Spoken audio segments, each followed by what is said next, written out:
Zimbabwe's new leader Mnangagwa still under U.S. sanctions. Harare, Zimbabwe's incoming leader remains under United States sanctions for his activities as Robert Mugabe's deputy and enforcer.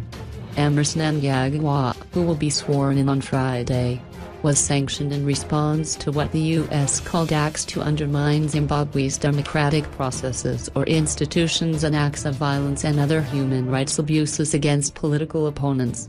Mnangagwa was accused of leading a violent crackdown on opponents in the 2008 presidential election. He has vowed a new, unfolding democracy in Zimbabwe after Mugabe's resignation under military and ruling party pressure. 1300 hours.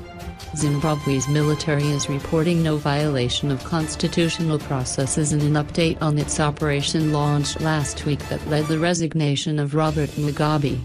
Its new statement also praises Zimbabweans for behaving well in their demonstrations calling for Mugabe's departure and welcoming incoming leader Emmerson Mnangagwa, who will be sworn in Friday.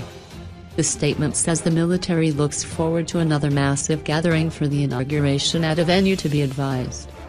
The ruling party has said it will take place at the 60-seat National Sports Stadium in the capital, Harare. 1235. Zimbabwe's opposition party MDC, which supported Robert Mugabe's removal from office, says it is cautiously optimistic that incoming leader Emmerson Mnangagwa will not mimic and replicate the evil, corrupt, decadent and incompetent Mugabe regime. Spokesperson Robert Mugabe says that the electoral playing field should have been completely evened up when the country goes into elections next year. Mugabe says in a statement Thursday that the opposition party will closely watch Mnangagwa's next moves, particularly regarding the dismantling of all the oppressive pillars of repression and oppression that had been put in place by the outgoing Mugabe regime. Mnangagwa was a longtime Mugabe ally before being fired by him earlier this month. The incoming leader praised the ruling party Wednesday and vowed death to enemies. He will be sworn in Friday. 11:15. Activists and human rights groups are already expressing concerns as Zimbabwe's incoming leader is set to be sworn in on Friday. The pastor who led large anti-government protests last year, Evan Nwarier, says Zimbabweans should let Emmerson Mnangagwa know that the country should be for everyone and not just the ruling party. Mnangagwa in his first speech in his new role on Wednesday spoke about working together, but he also recited slogans from the ruling ZANU-PF party.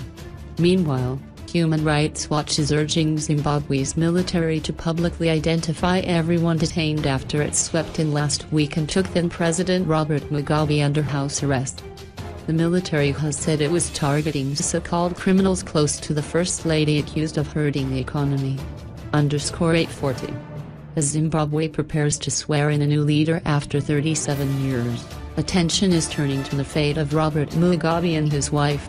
The 93-year-old Mugabe, who resigned on Tuesday as lawmakers began impeaching him, has not been seen outside a few photographs since his stunning speech to the nation on Sunday night in which he defied calls to step down. He is said to remain in the capital, Harare, with former First Lady Grace, but it is not clear under what terms. Some are wondering whether he has secured guarantees of protection, including immunity from prosecution. Longtime Deputy Emmerson Mnangagwa, fired by Mugabe earlier this month, is set to be sworn in Friday after making a triumphant return to the country. He greeted a cheering crowd Wednesday night.